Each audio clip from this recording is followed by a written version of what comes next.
So don't risk voting for David Cameron or that nice man Nick Clegg. Only Labour can be trusted to continue taking from the rich, and the middle classes, and the poor. Yes, thank you, Gordon, and welcome to Sky News.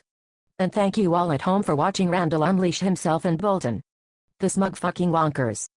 Who the fuck do they think they are anyway? This is Kay Burley, on Sky News. Now Gordon, is your Sky News microphone comfortable there? Oh, yes thank you, Kay. And I'm glad to be able to clear this up once and for all. You see, I blame Sue. That bitch shouldn't have put me with that woman. She only wanted a loaf of bread, but the government interfered in that too. There is no place for pensioners in this country and we shouldn't be supporting them. Maybe if she went to the supermarket instead of her local Paki Stani shop she wouldn't be such a bigot, but the government has made a mistake interfering in this. We only have time to help lesbians do their shopping, not infirm pensioners. And may I say that vital homosexual support such as this will be protected by a Labour government. David Cameron is far too inexperienced and such vital services would be at great risk if the Conservatives got into power.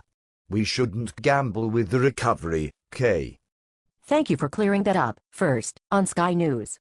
Bringing you the same news over and over again on the hour, every hour. Sky News, also bringing you the best news and the best programs on the hour every hour. So, Gordon, what do you make of the damage this Mrs. Duffy episode has done to the polls? I think it's important to remember that what I said was said in the heat of the moment and was the fault of Sue. I wouldn't say that this has particularly affected the polls more than any other Eastern European country. What people need to remember is that there may be 1 million Poles here, in Rochdale, but there are 10 million English people living in Poland, so it all evens out.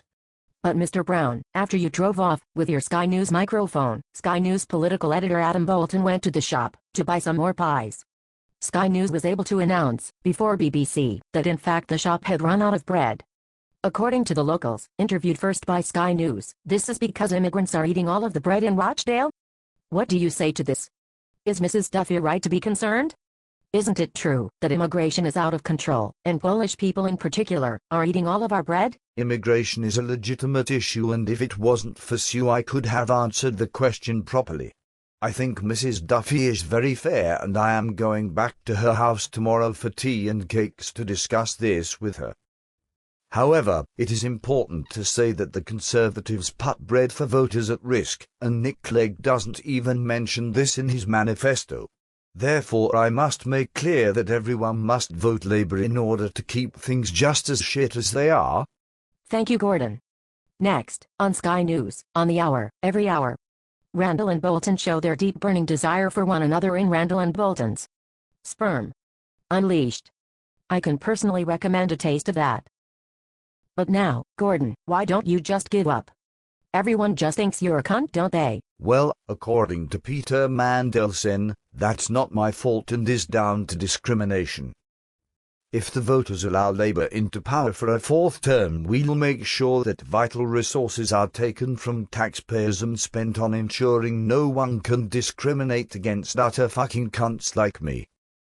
We need to create a fair future in Britain, I agree with Nick. But he's too inexperienced. Thank you. Now, let's go to Jeff Randall's sex swing to get the thoughts of Sky News political correspondent Adam Bolton. Twat.